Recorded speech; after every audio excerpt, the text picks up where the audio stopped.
Hello, church family. Today is Saturday, and it is Patriot Day, the anniversary of the 9/11 terrorist attacks, the 20th anniversary.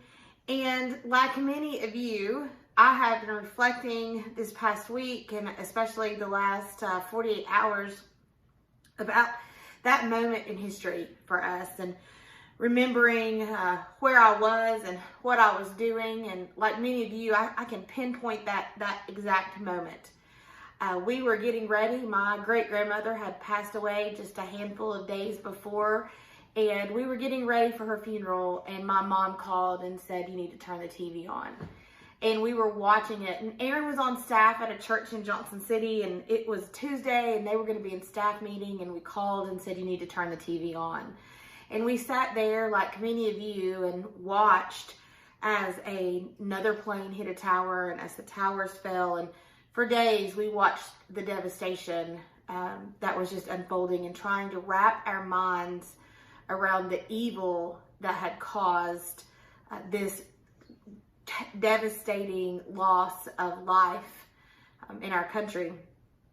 And I can remember driving by the airport. We were living in Piney Flats, and we were going to Kingsport, driving by the airport and seeing the large planes that, we don't normally see at our airport sitting on the tarmac, and just thinking about how the loss of life and the disruption of our way of life, the fear that had just poured into our lives, the anxiety of realizing that my ability to protect my family from harm was forever changed, the thought of that. And as I've thought about what have I learned since then? What did this terrorist attack teach me about myself and about God and about our church? I've come to realize this. We acknowledge that there is evil in this world. We acknowledge that in the creeds that we speak, in the vows that we take when we are part of someone's baptism, when we say that we will resist evil in whatever forms they present themselves. And it felt too big for me. How can I, Brooke, resist this kind of evil? And it became just this thought that I had. And what I realized in that time is hate drove the men to hijack those planes. Evil drove the men to hijack those planes and to crash them and to cause the heartache and the devastation. And the ripple effects of that 20 years later, we can guard our hearts against evil.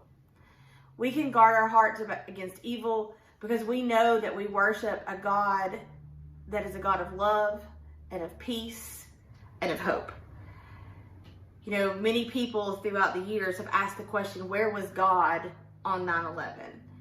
And it is my firm belief, because Scripture says that God is with us, that God was with us during those days. God was on those planes, and God was in those buildings, and He was in those stairwells as people were going up and down them. And God was with us as people worked the pile. God was with us, and God grieved during that time and still grieves with us today.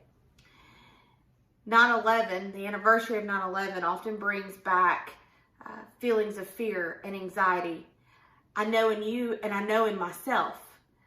I'm reminded of the tag that we gave our children just a few weeks ago to put on their backpacks.